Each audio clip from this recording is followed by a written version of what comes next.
1절로 12절까지만 읽겠습니다. 제가 먼저 읽습니다. 내 아들아, 내가 만일 나의 말을 받으며 나의 계명을 내게 간직하며 내 길을 기울이면 내 마음을 명철에 두며 지식을 불러 구하며 명철을 얻으려고 소리를 높이며 은혜를 구하는 것 같이 그것을 구하며 감춰진 보배를 찾는 것 같이 그것을 찾으며 여호와 경외하기를 깨달으며 하나님을 알게 되리니 여호와의 지식과 명철을 그 입에서 내심이며 그는 정직한 자를 위하여 완전한 지혜를 예비하시며 행실이 온전한 자에게 방패가 되시나니 그래서 그는 정의의 길을 보아주며 그의 성도들의 길을 벗어나려 하십니다. 그러즉 내가 공의와 정의와 정직 곧 모든 선한 길을 깨달을 것이라. 곧 지혜가 내 마음에 들어가며 내 영혼을 즐겁게 할 것이요 근신이 너를 지키며 명철이 너를 보호하여 악한 자의 길과 해역을 말하는 자에게서 건져내리라. 아멘. 여러분 반갑습니다. 옆에 계신 분에게 이렇게 인사하면 좋겠습니다. 옆에 앉아 계셔서 영광입니다. 영광입니다. 조금 닭살 돋는 그런 인사를 나눴습니다. 자, 이제 됩니다. 우리 방송실에 계신 분들 나오셔도 되겠습니다. 오늘 처음부터 잘 먹히네요. 지금 유튜브에서 예배드리는 분이 저 포함인지는 모르겠지만 6분이거든요. 6분은 제 개인톡으로 정체를 밝혀주십시오. 네. 혹시 이 가운데 혹시 유튜브 접속하신 분 계십니까? 제가 조금 파악을 하려고 그럽니다. 네, 안 계시죠? 그럼 정체를 밝혀주시기 바랍니다. 네, 감사합니다. 제가 이것 좀 덮겠습니다. 지금 말이 좀 뭉개지는 것 같아서. 여러분, 저도 여러분들도 다 이 과정을 겪었을 겁니다. 이때를 겪지 않은 사람은 한 사람도 없다고 저는 생각을 해요. 이 과정은 뭐냐면 갓난아기 때입니다. 갓난아기 때. 갓난아기를 보면 정말 무럭무럭 자랍니다. 저도 이제 아들 둘을 키우는데 정말 빨리 자라더라고요. 가까이서 매일매일 지켜봄에도 불구하고 자라나구나 라는 사실이 눈에 보일 정도입니다. 자, 그런데 언제가 가장 많이 자라느냐 라고 생각을 해봤더니 이때입니다. 갓난아기 때 정말 빨리 자랍니다. 한 번은 이런 생각을 해봤습니다. 애들 쉬지 않고 먹잖아요. 그래서 이 먹는 것과 또 자라는 것이 비례하는구나. 비례가 먼저 아시죠, 그죠? 먹는 것이 많아지면 또 자라는 것도 막 빨리 자란다. 이렇게 둘이 똑같이 올라가는 것, 그것을 이렇게 비례라고 합니다. 갓난아기는 돌아서면 배가 고픈 것 같습니다. 여러분 기억은 안 나겠지만 제가 볼 때는 그렇습니다. 저도 그랬을 겁니다. 배가 고프면 어떤 행동을 하죠? 웁니다. 나는 행동을 안 하고 울기만 합니다. 갓난아기가 배고픔 때문에 시시때때로 보채입니다. 그러니까 누가 피곤하냐면은 엄마가 정말 피곤합니다. 여러분 100일 되기 전까지는 이 낮과 밤이 바뀌어 있거든요.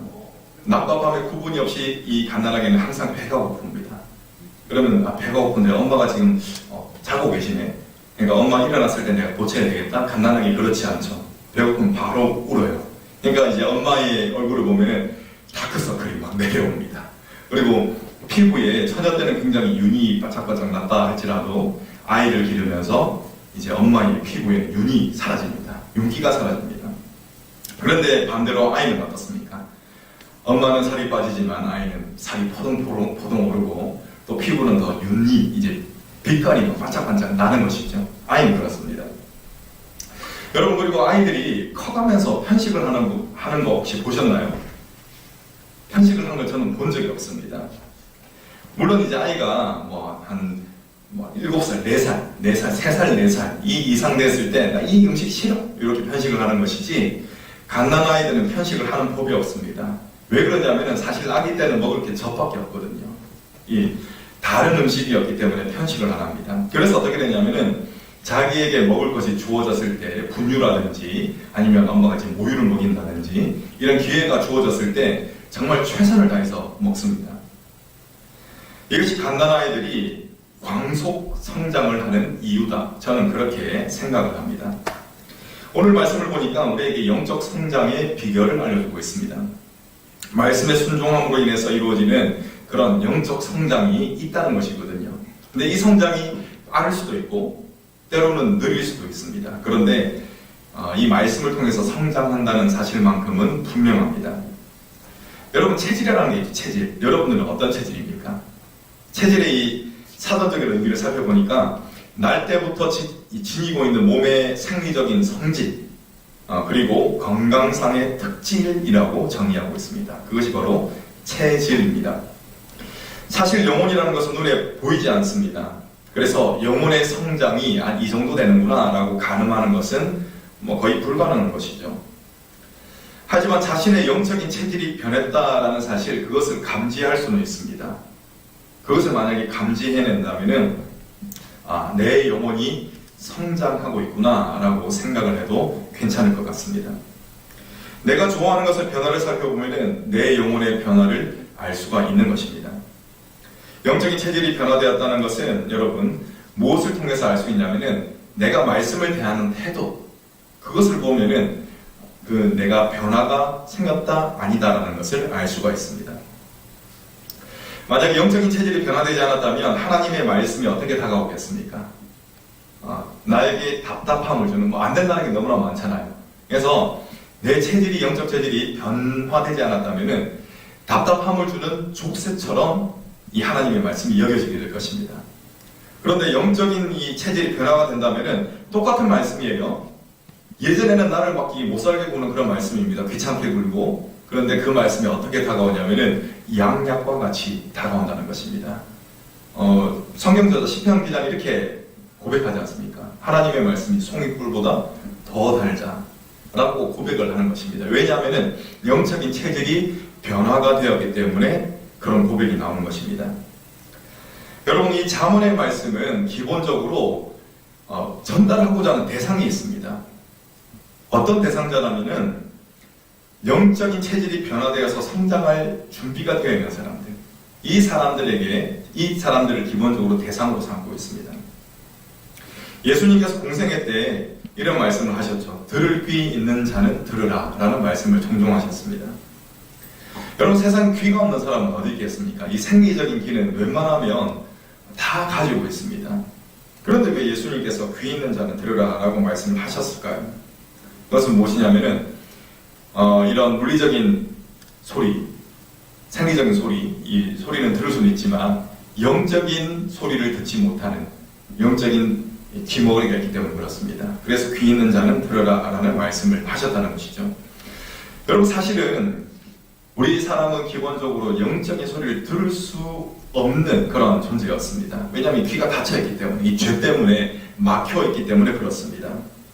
자, 그런데 예수님께서는 그 모든 담을 허무시고 예수님께서는 친히 자신의 몸을 제물로 삼으셔서 우리로 하여금 그런 영적인 소리를 들을 수 있도록 모든 길을 터주셨다는 것입니다.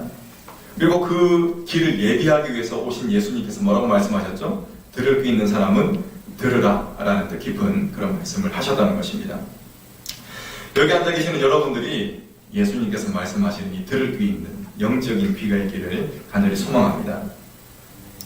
여러분, 하나님의 말씀을 뭐라고 또 이야기를 하죠? 영혼의 양식이다 라고 이야기를 합니다. 양식에는 각종 영양소가 있습니다. 물론 이제 살이 많이 찌기 때문에 다이어트를 위해서 포만감을 주고 칼로리를 낮추는 그런 식품이 있기는 합니다. 그런데 여러분, 기본적으로 양식이 무엇을 위해서 존재할까요? 우리에게 힘을 주기 위해서 존재하는 것입니다. 그래서 이 양식에 영양소가 없다라는 것은 그 양식이 음식으로서의 가치가 떨어진다는 것을 의미합니다. 자, 여러분, 양식에는 뭐가 있다고 했습니까? 각종 영양소가 있다라고 했습니다. 하나님의 말씀에는 우리가 생활하면서 얻을 수 있는 각종 그런 힘을 얻을 수 있는 그런 영양소가 풍부하게 들어있는 것입니다. 자, 이 영양소 덕에 우리가 성장을 할 수 있는 것이죠. 저 오늘 말씀을 보면은 영적인 성장을 이루는 자와 영적인 성장이 없는 자를 대비하고 있습니다. 간단히 말씀을 드리자면은 영적인 성장을 이루는 사람은 명철을 찾는 자라고 이야기하고 있습니다. 하나님께서는 잠언 기자를 통해서 명철을 찾는 자가 받아 누리게 될 유익이 무엇인가, 그것을 쭉 나열하고 있습니다. 그것이 오늘 말씀입니다. 명철을 통해서 여호와 하나님을 경외하는 것을 깨닫게 되고, 그전에는 그냥 우리 하나님에 대한 그런 인식이 없잖아요. 그런데 말씀을 통해서 하나님이 어떤 분이구나 라는 하나님에 대한 깨달음이 생긴다는 것입니다. 자, 그리고 또 무엇을 이야기합니까? 여러분, 부익부 빈익빈 현상이 있죠. 그것은 사회적으로 나타나는 좀 안타까운 그런 현상이기도 합니다. 그런데 이 현상이 영적인 세계에도 그대로 일어납니다.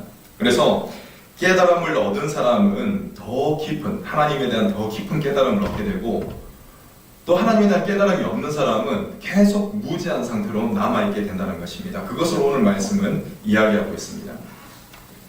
그렇기 때문에 말씀이 이제 이야기하는 바와 같이, 오늘 9절 말씀, 특별히 9절 말씀에서 이야기하는 바와 같이 하나님의 이 명철을 우리가 깨닫게 되면, 얻게 되면, 구하게 된다면 무엇이 더 바르고 의롭고 공평한 것인지를 점차 더 깨닫게 된다는 것입니다. 또 여러분, 이 명철은 무엇의 역할을 하냐면은 보호하는 방패의 역할을 하게 됩니다. 앞에 한번 보실까요? 쉬운 성경 버전으로 제가 11절 그리고 12절을 한번 준비해봤습니다. 함께 읽겠습니다. 시작. 너희 긍휼력이 너를 지키며 총명이 너를 보호할 것이다. 지혜가 악한 자의 길에서 너를 지키며 악한 말을 내뱉는 자로부터 너를 지킬 것이다. 아멘. 그럼 앞에 뭐라고 이야기 나왔죠? 보호할 것이다 라고 했죠. 보호. 지키며 보호할 것이다. 그리고 또 지키며 너를 지킬 것이다. 한마디로 프로텍트입니다. 보호. 무엇이요? 하나님께서 우리에게 주시는 명철.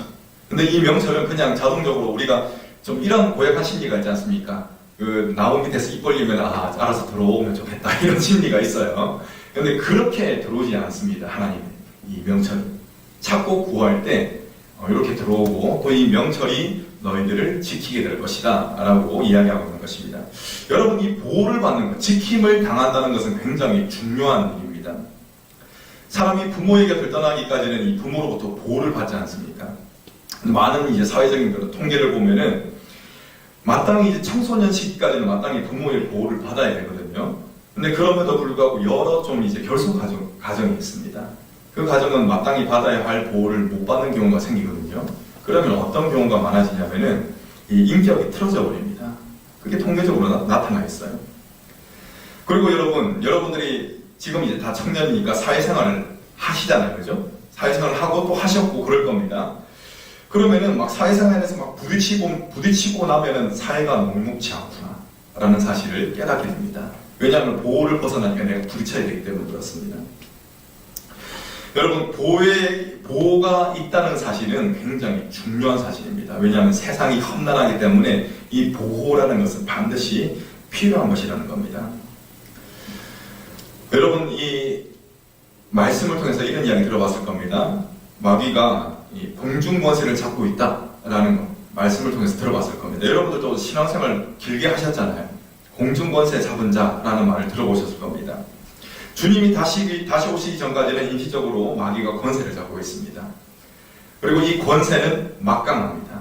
그래서 엄청난 그런 힘과 능력으로 우리를 유혹하든지 아니면 공격을 하게 될 것입니다. 그런데 여러분, 이 강력한 공격에 반해서 우리 인간은 너무나 연약합니다. 그래서 너무 잘 넘어진다는 것이죠. 그래서 넘어지고 나중에는 멸망으로 갈 수밖에 없습니다. 그런데 하나님께서는 보호할 수 있는 방법을 마련하셨습니다. 그것이 바로 무엇이냐면은 하나님의 말씀이라는 가이드라인을 제공을 하시는 것입니다. 그리고 이 가이드라인을 따를 때 하나님의 보호를 받아서 안전하게 될 수 있고, 또 하나님께 주신 말씀의 보호를 받을 때 이 하나님의 말씀이 주는, 다른 것이 아니라 하나님의 말씀이 주는 깊은 행복감과 또 즐거움을 누릴 수가 있는 것입니다. 자, 우리 10절 말씀 함께 읽겠습니다. 시작. 곧 지혜가 내 마음에 들어가며 지식이 내 영혼을 즐겁게 할 것이요. 아멘. 그럼 제가 철학 이야기하는 건 별로 안 좋아하는데 에리 프롬이라는 사람이 소유와 전쟁가요? 그 책을 이제 적었습니다. 굉장히 좋은 책이에요. 그거는 한번 일독하시기를 권면해 드립니다. 거기에 보면은 사람들이 착각을 하고 있답니다.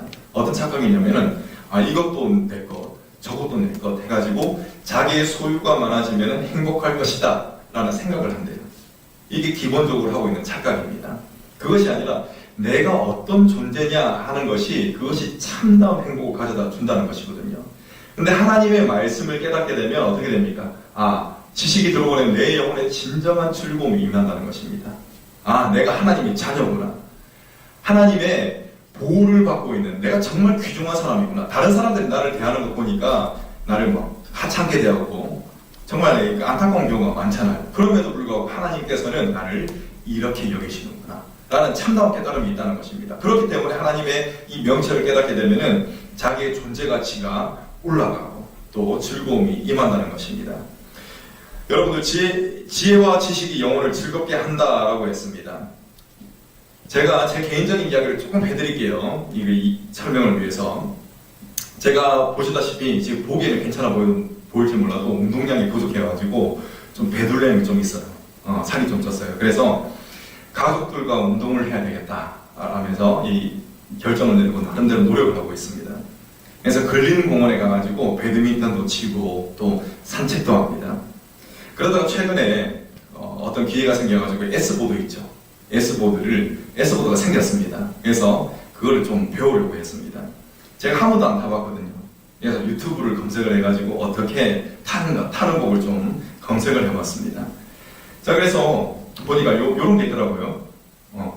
30살도 S보드 탈 수 있어요. 이거 30살도. 근데 이거 보면서 나는 40대 중반인데 과연 가능할까라는 그런 좀 의문이 들었습니다. 그래도 나도 탈 수 있다라는 생각을 가지고 근린공원으로 S보드를 이제 들고 갔어요. 아주 1시간 정도 막 이렇게 막 실험을 했던 것 같아요. 거기 한 20대로 보이는 청년들이 몇 명이 오더라고요. 그래서 이 40대 아저씨가 막 이렇게 실패하고 있는 걸 보더니 저 한번 타도 되겠습니까? 하면서 한 명이 다가와서 그렇게 이야기를 하더라고요. 그래서 타보라고 했더니 막 날아다니더라고요. 그래서 자괴감, 내가 뭐 하는 것인가 라는 자괴감이 들기도 했습니다. 그러면 여러분, 어떤 마음이 생기냐면 계속 실패를 하잖아요. 제가 계속 실패하는 겁니다. S보드 타는데 포기하고 싶은 생각이 듭니다. 게다가 그 친구가 와서 타보겠다 그랬는데 타지 말라고 할 수도 없고 타라고 했더니 막 날아다니는 거예요. 더 포기하고 싶은 거예요. 그런데 저는 포기하지 않았습니다. 그래가지고 그때 계속 도전을 해가지고 어떻게 했느냐, S보드 타는데 성공을 했습니다. 제가 어떤 심정으로 도전을 했냐면은 여기는 이제 30살도 S보드 탈 수 있어요 이렇게 했잖아요. 그죠? 44살도 S보드 탈 수 있어요 라는 컨텐츠를 찍는 심정으로 계속 도전을 했습니다. 그래서 성공했습니다. 잘 타지는 못해요. 성공하니까 일종의 행복감, 성취감 이게 이제 밀려오더라고요. 여러분, 만약에 제가 지금 감동을 느꼈잖아요. 그죠? 이 감동은 제가 포기했더라면 결국 느낄 수 없었던 그런 감동이었습니다. 만약에 이 S보드를 타는 것을 포기를 했다면 고생은 고생대로 하고 또 실패했던 쓰라린 경험 정도로만 남았을 겁니다. 이거 도전했던 그 경험 자체가. 하지만 성공했기 때문에 그 고통은 더 이상 저를 사로잡지 못합니다. 왜? 도전을 계속해서 성공했기 때문에 그렇습니다. 자신감이 생기더라고요. 그리고 잘 타지는 못하지만 제가 탈 수 있게 되니까 아이들에게 요렇게 타는 거야. 아빠가 타보니까 그렇더라 하면서 또 가르쳐 주기도 했어요. 여러분, 얼마나 그게 또 주는 행복이 깊은지 모릅니다. 여러분, 갑자기 웬 S보드 이야기냐 라는 그런 생각이 들 수도 있지만 저는 여러분들에게 포기하지 말라는 말씀을 드리고 싶은 겁니다. 포기하지 말라. 하나님의 말씀이 우리에게 하나님의 말씀을 찾고 또 순종하라라는 도전을 계속 줍니다. 하나님의 말씀이. 그 요청에 따라서 도전을 하되 포기하지는 말자는 겁니다. 여러분, 하나님의 말씀은 그냥 하라라고 그냥 강압적으로 우리에게 명령하지 않습니다. 하나님의 말씀에 순종하게 되면, 찾고 순종하게 되면 이런 유익들이 있다라고 알려주면서 계속적으로 우리에게 권면을 하는 것이 바로 하나님의 말씀인 것입니다. 근데 여러분, 우리가 하나님의 말씀을 알고 하나님의 말씀대로 살려고 도전을 할 때 어떤 일들이 생깁니까? 제가 S보드에 이제 도전할 때 그때가 생각이 나더라고요. 19 이상은 실패합니다. 하나님의 말씀대로 못 살아요. 자, 그러면 마음에 어떤 생각이 떠오릅니까? 하나님의 말씀은 지키기가 불가능한 거다. 하나님은 말씀은 하나님의 말씀이고 내 생활은 내 생활이구나 라고 이렇게 쫙 가운데 금을 긋는 그런 이제 생각들이 생긴다는 것입니다. 하지만 그렇지 않습니다. 하나님의 말씀을 따르고자 하는 것, 그것을 포기하지만 않는다면 지금 내 삶 속에 이루어지지 않아요. 내 삶 속에 하나님의 말씀 순종하는 모습이 지금 나타나지 않아요. 그런데 그 말씀대로 살고자 하는 그 노력을 포기하지 않는다면 하나님께서는 우리가 성공할 수 있도록 만들어 주실 겁니다. 그래서 하나님께서 주시는 성공입니다. 오늘 말씀은 명철을 찾으라라는 메시지로 점철되어 있습니다. 계속 이어져 있다는 것이죠. 명철을 찾는 자에 대한 내용과 아울러서 명철을 찾지 않는 이가 맞이하게 될 미래에 대해서도 함께 이야기하고 있습니다. 명철을 찾지 않는다면 구불구불하고 잘못된 길을 가게 될 것이고 결국 돌이킬 수 없는 죽음에 이르게 될 것이다 라고 했습니다. 여러분, 하나님의 말씀을 가만히 살펴보면 회색지대를 허용하지 않습니다. 근데 많은 사람들은 회색지대에 좀 있고 싶거든요. 이것도 아니고 저것도 아닌 걸 있잖아요. 근데 하나님의 말씀은 회색지대를 용납하지 않습니다. 이런 측면에서 볼 때 하나님의 말씀은 참 화끈합니다. 그런데 이 화끈함 때문에 안티도 많아요. 참 기독교 배타적이다. 안티도 많아요. 그런데 어쩌겠습니까? 안티가 많다고 하더라도 하나님의 말씀을 따라야 되지 않겠습니까? 안티가 아니라. 자, 22절 말씀 함께 읽겠습니다. 22절 시작. 그러나 악인은 땅에서 끊어지겠고 간사한 자는 땅에서 뽑히리라. 아멘. 땅에서 뽑히리라. 아멘. 하나님의 말씀은 그렇게 이야기하고 있습니다. 하나님의 말씀을 따르지 않는 사람들을 향해서 그럴 수도 있지 라고 이야기하지 않습니다. 하나님의 말씀을 따르지 않는 사람을 악인으로 규정을 하고 있고 또 이들을 향해서 땅에서 끊어지게 될 것이다. 또 뽑혀지게 될 것이다 라는 살떨리는 메시지를 전하고 있습니다. 여러분, 지난번에 말씀드렸다시피 이것은 협박이 아니라 법칙입니다. 그렇게 될 수밖에 없다는 것입니다. 하나님께서는 사람이 이런 비참함을 향해 달려가서 멸망당하는 것을 막기 위해서 지금 이 시간도 계속 하시는 게 있으세요. 그것이 무엇이냐면은 우리에게 말씀을 걸어오시는 것입니다. 말씀을 걸어오세요. 지금 여러분 한 사람 한 사람에게 하나님께서 말씀을 걸어오신다는 것입니다. 그것이 바로 무엇이냐면은 하나님이 여러분들을 포기하시지 않은 증거입니다. 자, 그래서 하나님의 말씀은 우리의 마음속에 들어와서 우리의 영혼을 살리고 또 우리를 영원한 생명으로 이끌어가게 되는 것입니다. 그렇기 때문에 하나님의 말씀은 정말 귀중하다라고 말할 수가 있는 것입니다. 그렇다면 여러분, 문제는 그겁니다. 하나님의 말씀이 귀중한 것은 맞아요. 그런데 이것을 깨닫느냐 아니면 깨닫지 못하느냐 하는 것이 정말 중요하다라는 것입니다. 그렇다면 여러분, 이 말씀이 귀중하다는 사실을 언제 깨닫게 되겠습니까? 자, 예를 도교에서 한 가지 또 예를 한번 들어보겠습니다. 옆에 앞에 보시면은 태아죠. 태아가 있습니다. 태아는 엄마와 이제 탯줄로 연결되어 있습니다. 그래서 이 탯줄을 통해서 필요한 모든 것들을 다 공급을 받죠. 근데 이때는 아마 태아가 뭐 구체적으로 생각하는 그런 사고 능력은 없을 겁니다. 그래서 대략의 생각은 할 겁니다. 이 태아의 경우에는 저지라는 것을 잘 몰라요. 분유 잘 모릅니다. 그래서 이것에 대한 귀중함을 몰라요. 근데 이거 비디오 나중에 좀 설명해 줄게요. 이때는 왜냐하면 이 탯줄을 통해서 다 공급받기 때문에 그렇습니다. 그런데 여러분, 태어난 다음은 어떻습니까? 제가 태어난 다음에 뭐 젖바는 모습을 이렇게 하려고 했는데 조금 좀 거시기해서 생략을 했어요. 태어나서는 간단하게는 엄마의 젖을 본다든지 아니면 분유병을 보면 환장을 해요. 왜 그렇겠습니까? 그게 정말 중요하다라는 사실을 깨닫기 때문에 그렇습니다. 자, 여러분, 이와 마찬가지입니다. 예수님을 믿기 전에는 하나님의 말씀에 대한 가치를 몰라요. 정말 내 마음을 불편하게 만드는 거다. 지난번에 이야기했죠. 꼰대 같은 말이다 라는 그런 생각이 듭니다. 그런데 예수님을 인격적으로 만나요. 예수님이 나의 죄의 문제를 해결해 주신 구세주구나, 나의 삶의 주인이시구나 라는 사실이 깨달아질 때 그거를 예수님을 인격적으로 만났다라고 이야기를 하거든요. 이처럼 예수님을 인격적으로 만났을 때 말씀에 대한 귀중함이 깨달아집니다. 그래서 예수님께서는 이렇게 예수님을 믿게 되는 것은 무엇이라고 표현하시냐면 거듭난다라고 표현하셨습니다. 거듭난다. 여러분, 거듭남이 무엇입니까? 우리가 한번 태어났잖아요. 그런데 다시 한 번 더 태어났다는 것입니다. 자, 이렇게 거듭났을 때 말씀에 대한 귀중함, 그것이 깨달아진다는 것입니다. 마치 태아가 이전에는 젖의 귀중함을 몰랐지만 태어나서부터는 그죠? 젖이 정말 귀하잖아요. 그것을 깨닫는 것처럼 우리도 다시 예수님을 믿는 믿음으로 다시 태어난다면 하나님의 말씀에 대한 가치를 깨닫게 된다는 것입니다. 여러분, 이 거듭난 사람은 말씀에 대한 열심을 내게 되어 있습니다. 물론 사람이 연약하기 때문에 하나님의 말씀을 다 행할 수는 없습니다. 실패하는 확률이 훨씬 높습니다.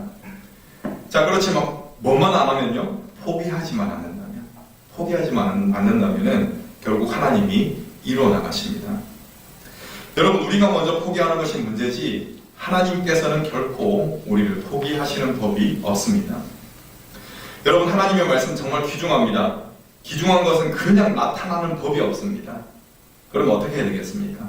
이렇게 해야 됩니다. 한번 같이 읽겠습니다. 시작. 은혜를 구하는 것 같이 그것을 구하며 감추어진 보배를 찾는 것 같이 그것을 찾으면 아멘. 이렇게 합니다. 제가 말씀을 준비하면서 예전에 봤던 영화가 생각이 나더라고요. 제 기억에는 본 지가 한 30년도 더 된 것 같아요. 그래서 기억에 좀 오류가 있을 수도 있습니다. 아무튼 이 영화의 줄거리는 그건 것 같습니다. 예전에 이제 서부 개척시대 있죠. 아메리카 대륙 서부 개척시대에 그걸 배경으로 다뤘던 영화였던 것 같습니다. 그래서 이제 금을 찾기 위해서 많은 사람들이 막 몰려갔습니다. 그때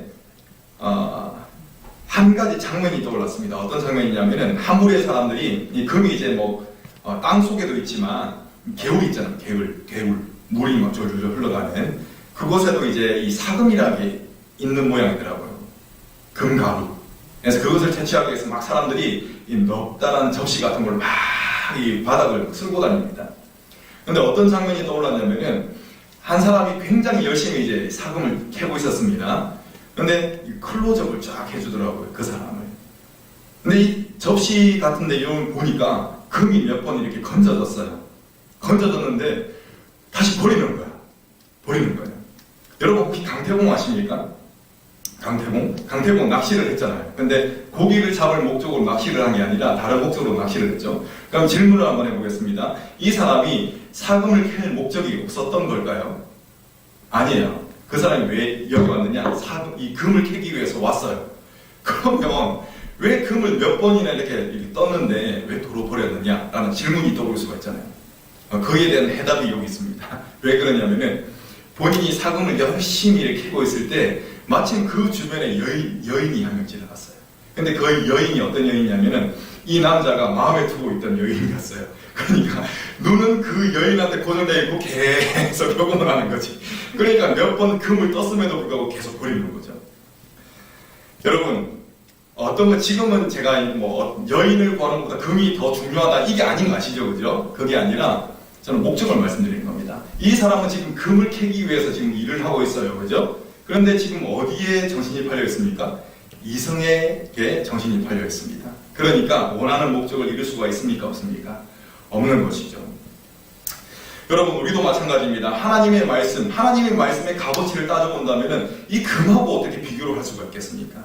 우리의 생명을 살리고 우리를 영원한 생명으로 이끌어가는 것이 바로 하나님의 말씀인데 정말 귀중한 것이죠. 그런데 만약에 우리의 마음이 딴 곳을 향해 있다면 이 하나님의 말씀 우리가 얻을 수가 없다는 것입니다. 이런 안타까운 일이 벌어진다는 것이죠. 그래서 오늘 이 잠언 기자가 이런 말씀을 우리에게 전해주는 것입니다. 하나님의 말씀이 그냥 얻어 걸리는 것이 아니라 이 감추어진 보배를 찾는 것 같이 하나님의 말씀을 찾고 또 찾으라 라는 권면을 우리에게 하고 있는 것입니다. 왜냐하면 이것이 진정한 우리의 삶의 목적이기 때문에 그렇습니다. 여러분, 시간은 시간대로 보내고 아무것도 얻을 수 없다. 얼마나 슬픈 일입니까? 서글픈 일입니다. 여기에 계신 분들 가운데 혹시 무의미하게 시간만 보내는 분은 없을 줄로 저는 생각을 합니다. 여러분, 교회에 온 거 참 감사한 일이죠. 왜냐하면 우리가 예배에 참석했다라는 사실이 정말 감사한 이유가 뭐냐면은 어찌되었든 하나님의 말씀과 직면할 수 있는 기회가 주어졌기 때문에 그렇습니다. 이런 의미로 여러분들에게는 기회가 주어졌습니다. 이 기회를 여러분들이 다 잡으시기를 바랍니다. 나에게 주시는 하나님의 말씀이 무엇인지를 찾고 또 구하시기 바랍니다.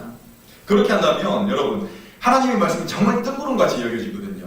실생하고 관계가 없는 것 같이 여겨집니다. 그런데 이렇게 뜬구름같이 여겨지던 하나님의 말씀이 여러분들의 가슴에 이야기를 할 것입니다. 어떻게 하면요? 여러분들이 마치 보배를 찾듯이 하나님의 진리를 찾고 구하면 그렇게 된다는 것입니다.